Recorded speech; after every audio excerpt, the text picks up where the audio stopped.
இயக்கத்தின் முன்னோடிகளுள் மூத்தவர் திராவிடமணி ரெட்டமலை சீனிவாசனார்.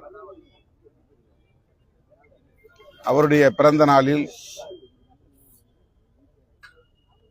அவருடைய பங்களிப்புகளை நினைவு கூர்ந்து அவருக்கு எமது செம்மாந்த வீர வணக்கத்தை செலுத்துகிறோம். தமிழக அரசியலில், ஏன் அகில இந்திய அரசியலில் பெரிய தாக்கத்தை ஏற்படுத்திய ஒரு போராளி திராவிடமணி ரெட்டமலை சீனிவாசனார். காந்தியடிகளோடும் நெருங்கி பழகக்கூடிய வாய்ப்பை பெற்றவர். புரட்சியாளர் அம்பேத்கர் அவர்களோடு லண்டனில் நடைபெற்ற வட்டமேசை மாநாட்டில் பங்கேற்று வயது வந்த அனைவருக்கும் வாக்குரிமை வேண்டும் என்று வாதாடியவர். சாதி ஒழிப்பில் புரட்சியாளர் அம்பேத்கருக்கே முன்னோடியாக விளங்கியவர்.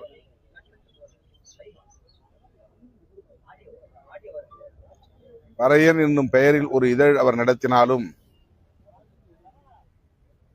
அவருடைய இலக்கு சாதி ஒழிப்பாகத்தான் இருந்தது. இன்றைக்கு நாம் தலித் என்கிற சொல்லை எந்த பொருளில் உச்சரிக்கிறோமோ அந்த பொருளில் தான் ரெட்டமலை சீனிவாசன் அவர்கள் இந்தியா முழுவதும் இருந்த தீண்டப்படாத மக்களை குறிக்கும் பொது சொல்லாக பறையன் என்கிற சொல்லை பயன்படுத்தினார். ஒரு குறிப்பிட்ட தமிழ்நாட்டில் உள்ள ஒரு குறிப்பிட்ட சாதியின் அடையாளமாக அதை அவர் முன்னிறுத்தவில்லை. அந்த காலத்தில் ஷெட்யூல் காஸ்ட் என்கிற சொல்லும் பயன்பாட்டில் இல்லை, புழக்கத்தில் இல்லை. அன்டச்சபிள்ஸ் என்கிற தீண்டப்படாதவர்கள் என்கிற சொல்லாடல் தான் அன்றைக்கு அதிகார வர்க்கத்தினரிடம், ஆளும் வர்க்கத்தினரிடம் புழக்கத்தில் இருந்த ஒரு சொல். அப்போது ஒடுக்கப்பட்ட மக்களை ஓரணியில் திரட்டுவதற்காக அவர் எடுத்துக்கொண்ட முயற்சி மகத்தானது. புரட்சியாளர் அம்பேத்கர் அவர்களோடு இணைந்த பிறகு அவரை தலைவராக ஏற்றுக்கொள்ளக்கூடிய பெருந்தன்மையும் பக்குவமும் அவரிடத்திலே மேலோங்கி இருந்தது. அதன் பின்னர் அவருடைய அரசியல் புரட்சியாளர் அம்பேத்கரின் திசை வழியிலேயே பயணித்தது என்பதுதான் வரலாறு. இன்றைக்கு திராவிட இயக்கங்களை பற்றிய வரலாறு பேசுகிறவர்கள் ரெட்டமலை சீனிவாசன், பண்டிதர் அயோத்திதாசர் ஆகியோரையும் நினைவு கூர்ந்துதான் பேச முடியும் என்கிற அளவுக்கு இந்த அரசியலில் பெரும் பங்களிப்பை செய்த மாமனிதர் ரெட்டமலை சீனிவாசனார். அவருடைய பிறந்த நாளில் அவருக்கு எமது செம்மாந்த வீர வணக்கத்தை மீண்டும் செலுத்துகிறோம். அவர் வழியில் சாதி ஒழிப்பை தொடர்ந்து முன்னெடுத்து செல்வோம்.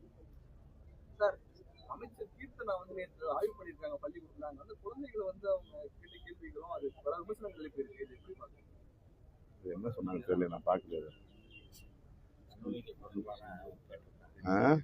அரசு பள்ளிகள்ல மாணவிகள்கிட்ட ஆங்கிலத்துல தன்னுடைய ஆங்கில புலமையை காட்டுவதாக எதிர்கட்சிகள் விமர்சனம் வச்சிருக்காங்க.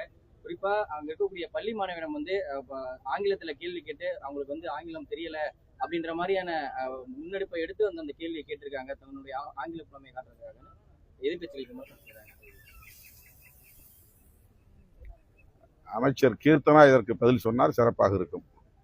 தொடர்ந்து இது போன்ற குற்றச்சாட்டுகள் அரசு பள்ளிக்கு போறாங்க, பல்வேறு இடங்கள் ரீல்ஸ் எடுக்கிறாங்க, அதுல கட்சிக்காரமா ரீல்ஸ் எடுக்கிறாங்க, குற்றச்சாட்டு வருது. தொடர்ந்து அரசு அலுவலகங்கள் இது மாதிரி பொது இடங்களுக்கு ஒரு சென்சிட்டிவிட்டி இல்லாம சில விஷயங்கள்ல அமைச்சர்களே ஈடுபடுவது ரொம்ப ஒரு தவறான ஒரு முன்னுதாரணமா இருக்குன்றதுதான் குற்றச்சாட்டா வைக்கிறாங்க. ஒரு சென்சிபிளா இருக்கணும் அப்படின்றதான் அந்த ஒட்டுமொத்தமான கான்செப்ட். அதை எப்படி பாக்குறீங்க? அமைச்சர்கள் மட்டுமின்றி அதிகாரிகள் அனைவருமே எங்கு சென்றாலும் இந்தியா முழுவதும், உலகம் முழுவதும் இப்போது ரீல்ஸ் போடுவது என்பது வாடிக்கையாக மாறி இருக்கிறது. ஒரு குறிப்பிட்ட ஒருவர் தான் அப்படி செயல்படுகிறார் என்று நாம் சொல்ல முடியாது. சமூக ஊடகம் வலிமையாக உள்ள இந்த காலச்சூழலில் ஒவ்வொரு அசைவையும் சமூக ஊடகங்களில் பதிவு செய்வது தவிர்க்க முடியாததாக மாறி இருக்கிறது. அது பொது ஒழுங்குக்கு கேடாக இருக்கும் என்றால் நாம் சுட்டி காட்டுவோம். கட்டாயம் அமைச்சர்கள் அதை உள்வாங்கிக் கொள்வார்கள், தேவைப்பட்டால் அதை தவிர்ப்பார்கள் என்று நான் நம்புகிறேன். நீங்கள் சொல்லுகிற எந்த காட்சியையும் நான் பார்க்கிற வாய்ப்பு எனக்கு கிடைக்கவில்லை, பார்க்க இயலாமற் போய்விட்டது. ஆகவே அது குறித்து மேலும் கருத்து சொல்ல எதுவும் இல்லை. அமைச்சர் கீர்த்தனா அவர்களுமே இதுக்கு வந்து அது போதும், அந்த கேள்வி போதும். நானும் ஒரு அரசு பள்ளி மாணவி அப்படின்னு சொல்லி அவங்க விளக்கத்தையும் நான் பார்க்கல. அவங்க விளக்கத்தையும் நான் பார்க்கல. திமுக தலைவர் அறிவிச்சாருன்னு சொல்லியிருந்தீங்க. அது வந்து கூட்டணியில் இடம்பெற்ற அமைச்சர்கள் பங்கேற்றதுக்கு அப்புறம் எப்படி அது கூட்டணி தொடரும்? இங்க வெளியே வந்ததுக்கான அர்த்தமாக தானே ஆகும். அதுக்கு அறிவிச்சாருன்னு சொல்றீங்க. அது முரணா ஏற்றுக்கீங்களா? நாங்க அமைச்சர்களை சேர்ந்த உடனே இன்னொரு கூட்டணியில சேர்ந்துட்டோம்னு அதுக்கு பொருள் இல்லை. அது நான் ஏற்கனவே முதல்ல சொல்லிட்டேன். ஆட்சி அமைப்பதற்கு 2 இடங்கள் பற்றாக்குறையாக இருக்கிறது. விசிக ஆதரவு வேண்டும் என்ற கடிதம் வெளிப்படையாக முதலமைச்சர் திரு விஜய் அவரிடமிருந்து அப்போது வந்தது. இந்த கூட்டணியில் இடம்பெற்ற காங்கிரஸ் ஆட்சி அமைக்க ஆதரவு அளித்தது. இடதுசாரி கட்சிகள் ஆட்சி அமைக்க ஆதரவு அளித்தது. அப்படித்தான் விடுதலை சிறுத்தைகள் கட்சியும் வெளியிலிருந்து ஆதரிக்கிறோம் என்று ஆதரவு அளித்தோம். அவ்வளவுதான். 10 நாட்கள் கழித்துதான் அமைச்சரவையில் இடம்பெறுவது என்ற முடிவை நாங்கள் எடுத்தோம். அதன் பிறகு என்னை ஊடகவியலாளர்கள் சந்தித்த பொழுது திமுக கூட்டணியில் இருக்கிறீர்களா என்று கேட்டார்கள். அப்போதும் நான் ஆம், இன்னும் நாங்கள் அந்த கூட்டணியில் இருப்பதாகவே உணர்கிறோம். அமைச்சரவையில் இடம்பெற்றாலும் கூட நாங்கள் தாவேகா கூட்டணியில் இணைந்து விட்டோம் என்று சொல்லுவதற்கு அதிகாரபூர்வமான எந்த நிகழ்வும் நடைபெறவில்லை என்ற கருத்தை சொல்லியிருந்தேன். இப்போது ஜூலை 1ஆம் தேதி கூட்டணி தொடர்பாகத்தான் முதலமைச்சர் ஆதரவு நல்கிய கட்சிகளோடு பேச்சுவார்த்தை நடத்தினார், பேசினார், கலந்தாய்வில் பங்கேற்றார்.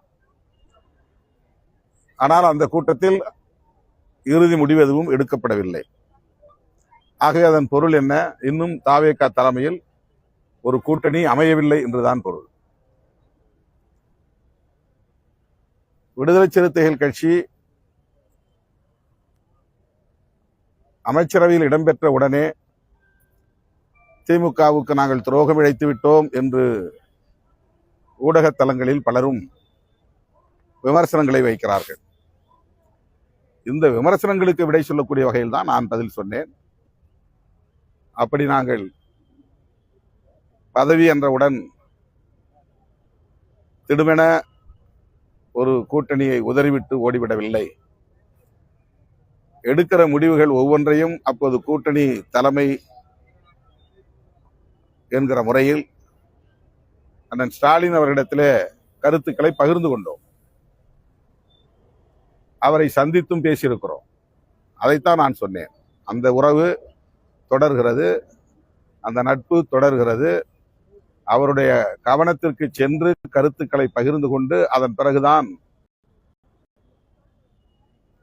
ஆதரவு நல்கினோம் என்கிற வகையில் ஆமாம், இன்னும் திமுக கூட்டணியில் தான் தொடர்கிறோம் என்று பதில் சொன்னோம்.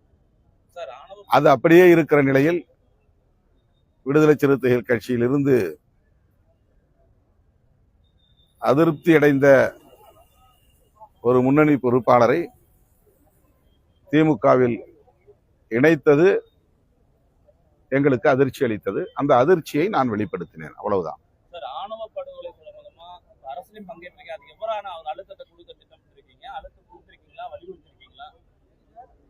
தொடர்ந்து அதை கேட்டுக்கிட்டே இருக்கிறாங்க. தொடர்ந்து நாங்கள் அந்த ஆட்சியிலும் வலியுறுத்தினோம், இந்த ஆட்சியிலும் வலியுறுத்துகிறோம், தொடர்ந்து வலியுறுத்துவோம். ஒரு நல்ல முடிவு எட்டும் வரையில் வலியுறுத்தி கொண்டே இருப்போம்.